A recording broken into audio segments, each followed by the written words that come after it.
सीटों पर होने वाले उपचुनाव को लेकर राजनीतिक गलियारों में हलचल तेज हो गई है। बीजेपी कांग्रेस ने उपचुनाव जीतने की ताल ठोक दी है, तो वहीं दूसरी ओर कांग्रेस विधायक कांग्रेस छोड़ भारतीय जनता पार्टी में लगातार शामिल हो रहे हैं। इसी बीच कांग्रेस से राज्यसभा चुनाव लड़ चुके फूल सिंह बरैया का एक बड़ा बयान सामने आया।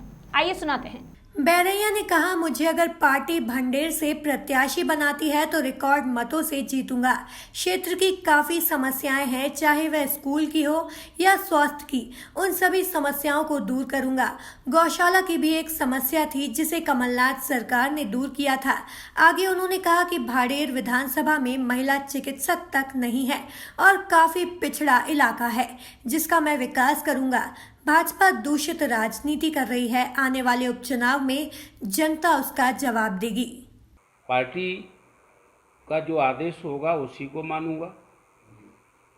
भांडेर विधानसभा का मैंने उनसे कहा है, उन्होंने 3-4 सीटों का कहा था कि वहाँ से भी लड़ सकते, वहाँ से लड़ सकते। मैंने कि अगर पार्टी लड़ाएगी तो मैं भांडेर से लड़ूंगा, और पार्टी अगर नहीं लड़ाएगी तो कहीं से नहीं लड़ूंगा, ये मैंने उनसे कहा था। भांडेर की बात करें, काफ़ी पिछड़ा जगह है, आप क्या मानते हैं, क्या मुख्य समस्याएं वहाँ की हो सकती हैं? भांडेर विधानसभा पहले ग्वालियर जिले की विधानसभा थी, और ग्वालियर जिले की विधानसभा थी तो बाद में वो परिसीमन में दतिया में मिल गई।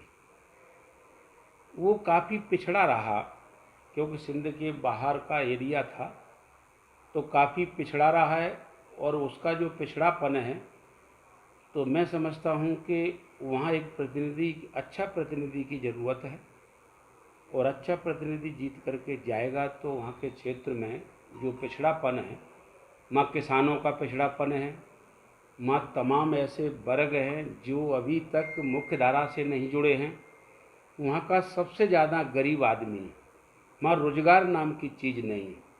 और अभी तो लोगों की फसल बर्बाद होती थी जब से शिवराज सिंह जी ने गाय को खुला छोड़ा।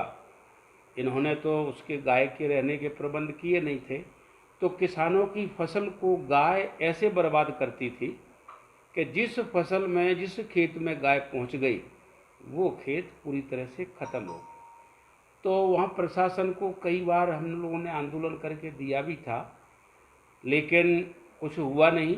माननीय कमलनाथ जी की सरकार जब आई तो गौशालाएँ पूरे मध्य प्रदेश में जगह जगह पर डिजाइन किए गए और बनाई भी। अगर सरकार रहती तो शायद गाय का कोई भी इस प्रकार का चैप्टर बचता ही नहीं, और गाय भी सुखी और किसान भी सुखी हो जाते। भोपाल से दीपक सिंह की रिपोर्ट।